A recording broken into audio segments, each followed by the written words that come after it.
If your income depends on selling, then you should really know your craft well. And one of the, probably the biggest mistake we see salespeople make in the process is when they just first start out. Because when they start out, they go, oh, hey, they try to build some kind of rapport and relationship by going, hey, what about the weather? Or, how about those Vikings? Or geez, you've got a nice turnip crop or whatever. And that's okay. But then what they do is then they go into like presentation mode. And it's the wrong thing to do. And almost always they go into the wrong type of presentation mode. They go, oh man, you know what I love about what we do or what you're going to love?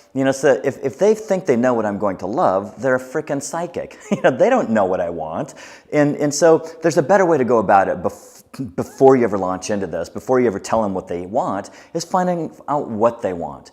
And you go, well, how do I do that? Because and this is just, imagine if you're learning a magic trick, you're going to go through all kinds of drills. And this is kind of a drill to figure out what we call discovery.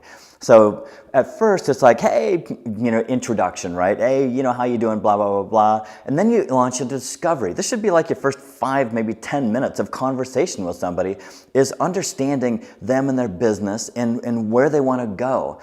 And then when you figure out their hot buttons, then now you go, oh man, you know what? Because you're interested in those things, I think you're really going to love this. That's a better transition. So here's a little exercise in discovery. And I found this from Tom Hopkins years and years ago.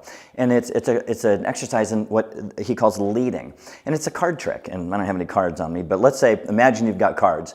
And it goes like this. Cards, right? Deck of cards. There's 52 cards in a deck, right? And they go, yeah. And they go, imagine a card right now. And let's say they imagine the card, 4 of spades. So 4 of spades, remember that card. Okay. So now I've got to figure out what card I've got to figure out how to get to the 4 of spades from all the cards in the deck. So what I'm going to do is I'm going to go, is your card a red or a black card? They go, it's a black card. And you go, okay. In the black cards, then there's spades and clubs. Is it a spade or is it a club? And I go, well, it's a spade. You go, okay. In spades, you've got face cards and numbers cards. Is it a face card or number card? You go, well, it's a number card. You go, okay. In number cards, you've got odds and evens. Is it odd or is it even? You go, well, it's an even card. You go, okay. In even spades, then you have the 2, 4, and then you've got 6, 8, and 10. Is it a low spade or a high spade? You go, well, it's a low spade. You go, okay. Which card is it, the 2 of spades or 4 of spades? And you go, it's a 4 of spades. It's like, wow, that's like amazing that you came to that. But that's really the sort of exercise, if you can do that, practice it. Because at first it's like, well, how do I do that? Rewind this and play with it. And think of how that might equate to your discovery process when you're going in, you're selling, whatever it is you're selling, doesn't matter. You want to find out about them. What are their hopes and dreams and needs? And what are they doing now? What do they like about it? What do they not? And then you can go, you think about what you're selling and what they're looking to buy or how this might benefit. And once you uncover this, now you know exactly what their hot button is.